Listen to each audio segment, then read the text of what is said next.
Salut à tous, on se retrouve pour une nouvelle vidéo.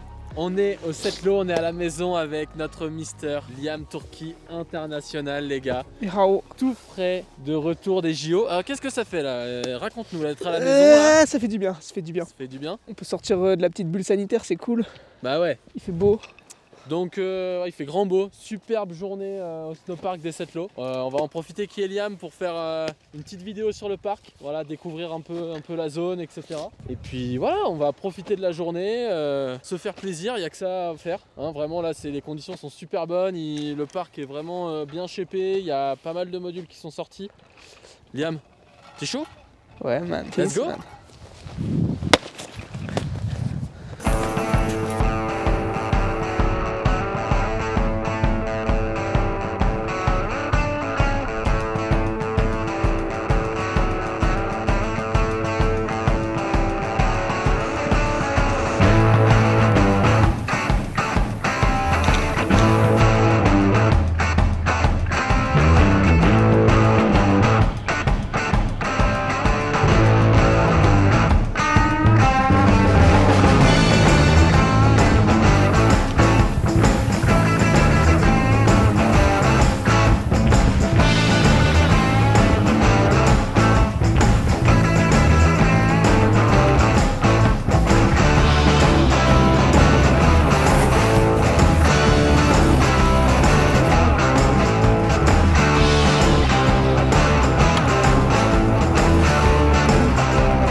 Ça va?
Bon, du coup, ouais, on a bien raidé, Liam. Ouais, c'était pas mal, franchement, le parc était sympa, la grosse table était cool. J'espère que vous avez bien aimé parce que là, on a plus de jambes quoi. Non, mais la vérité, c'est que tu sais, Liam, il a l'habitude de rider 2 heures par jour, grand max. Du coup, dès qu'il dépasse les 2 heures, ça y est, pour lui, c'est une journée de malade quoi. J'ai mal au guibole. Ah, il a vraiment bien raidé en plus. Tu l'as pas vu, mais je me suis pris un nôle en essayant de gaper le i. Ah, c'était chambé. Dommage, alors j'ai loupé ça. Mais La crête.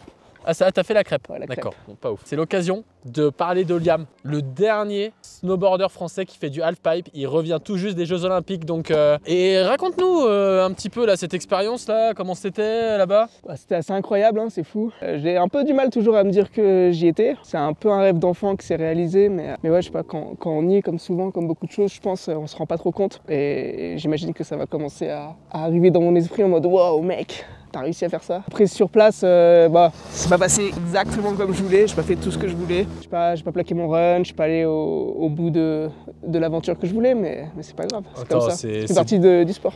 C'est déjà quand même exceptionnel. Ouais, c'est ce que tu disais. C'est un rêve d'enfant. Liam, il va nous expliquer, mais faut savoir que c'est quand même, pour lui, c'était un vrai défi, juste d'aller au JO.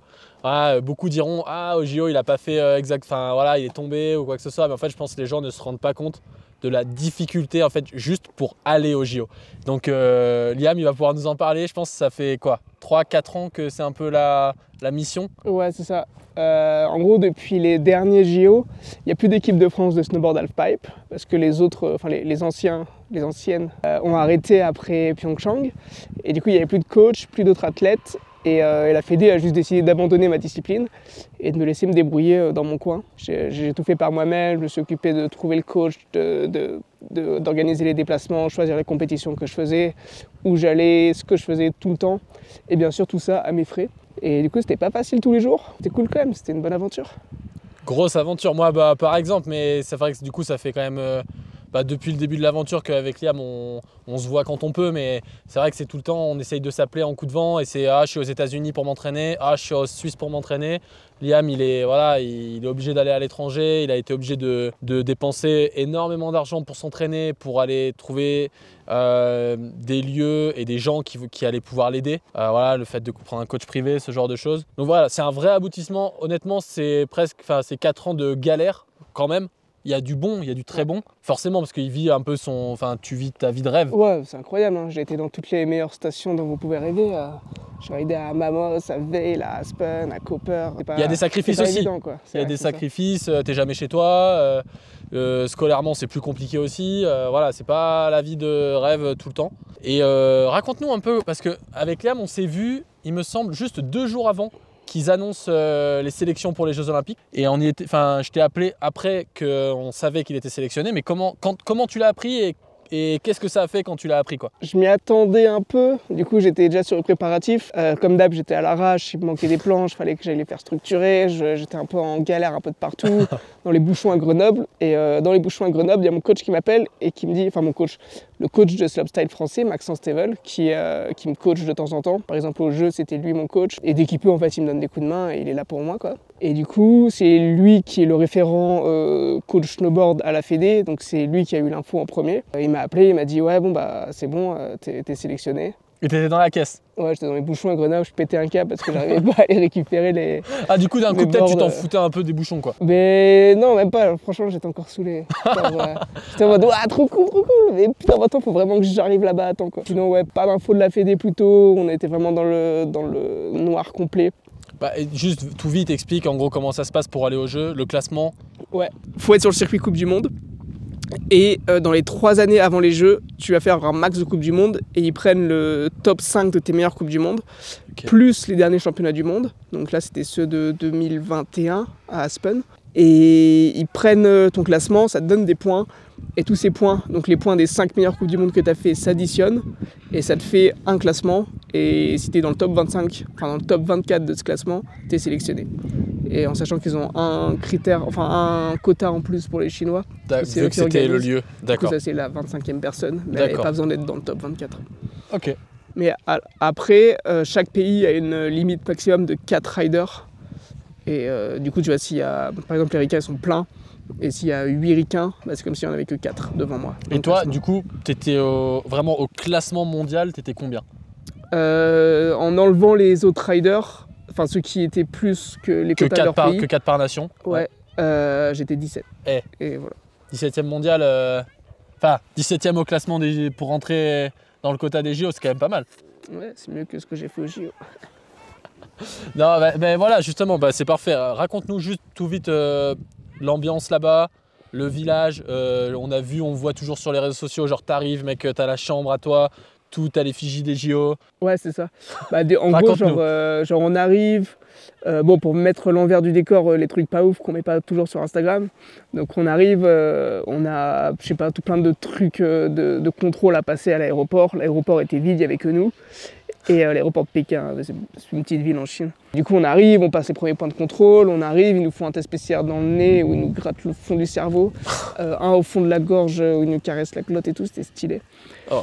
Et ensuite, on arrive à sortir du coup de l'aéroport. Et là, on arrive dans des petits bus, ils nous disent ouais, montez dans ce bus et tout. Personne ne sait trop où est-ce qu'ils vont, combien de temps ça va durer. On est tous un peu fatigués, on en a marre. Et là, on rentre dans le bus, on part. Et il y a une voiture de flic qui se met devant nous. On rentre sur l'autoroute. Et on roule à 60. Wow.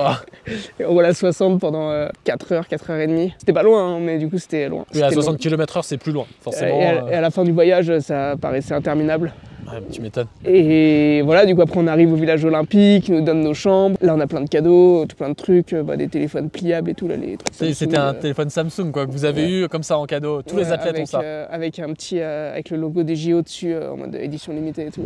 Et non là le pipe était cool, ouais, il y avait pas de... Le pipe était malade. Bon, on a pu voir en regardant les finales, hein, c'était incroyable. Il y a eu que des meilleurs runs de l'histoire qui ont été faits. Ouais, c'est vrai qu'il y a eu des très très beaux runs en pipe. Le pipe était parfait, ils avaient mis une sorte de grande bâche pour bloquer le vent. Ça marchait pas trop, c'est juste que nous il n'y avait pas de vent donc ça s'est pas senti. Mais les skieurs derrière il y avait du vent, ils ont pris du vent. Et ça faisait un peu des trucs bizarres, je sais pas trop comment elle était la bâche, je suis pas allé voir de très près. Elle était très grande et je pense que ça bloquait trop le vent et ça faisait des turbulences derrière. D'accord. Ouais, des trucs genre limite ça, le vent rebondissait et passait quand même. Du coup tu savais juste pas dans quel sens il arrivait mais il y en avait quoi. Ok. Mais nous on a eu de la chance, on n'a pas eu de vent, ce qui est assez rare là-bas. Et voilà, il a fait beau, il a fait froid, très froid. Ouais, il avait l'air de faire super froid. Mais on suffit, on a l'habitude avec le Colorado, le Canada et tout. Ah bah tu m'étonnes. Sous le temps froid. Ouais. En tout cas, on est trop fiers. Au Settlo, je peux vous dire, il y a des affiches de Liam qui sont dans la station. On était trop fiers. Voilà, le fait d'avoir moi avec Liam, ça fait peut-être maintenant 10 ans, même plus que 10 ans qu'on se connaît.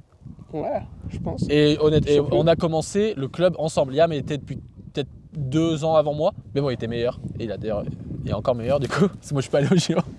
Mais non, c'est vrai que ça fait genre 10 ans. Et enfin, même moi en tant que pote, avoir son pote qui est au JO, c'était exceptionnel. Et moi je me suis réveillé à 3 h du mat pour voir les runs de qualif. Et je pense que beaucoup l'ont fait, forcément. Il s'est même réveillé pour les finales alors que j'étais pas. Ouais, mais en fait j'ai eu un doute, mais non. Ouais, je me suis... Ouais, dommage. J'y ai cru. Hein. Ouais, moi aussi. Non mais bah Liam, écoute, merci. Enfin, voilà, on va finir cette vidéo là-dessus. Merci beaucoup, c'était trop cool déjà, on a pu rider, franchement on s'est régalé. Merci Liam de nous avoir donné un peu des infos, c'est vraiment cool de pouvoir faire découvrir un profil comme ça pour les gens qui connaissent pas forcément et comme ça qui nous racontent l'histoire des JO. Et voilà, merci au Snowpark qui nous ont fait tout parfait aujourd'hui, merci au Shaper. Merci à la météo d'être venu comme ça. Ouais, merci la météo, merci le soleil. Merci à la station aussi de Settlo de nous avoir permis de faire cette vidéo. On s'arrête là Liam, quelque chose à rajouter ou pas plus? Allez rider. Allez, ciao les gars, à la prochaine.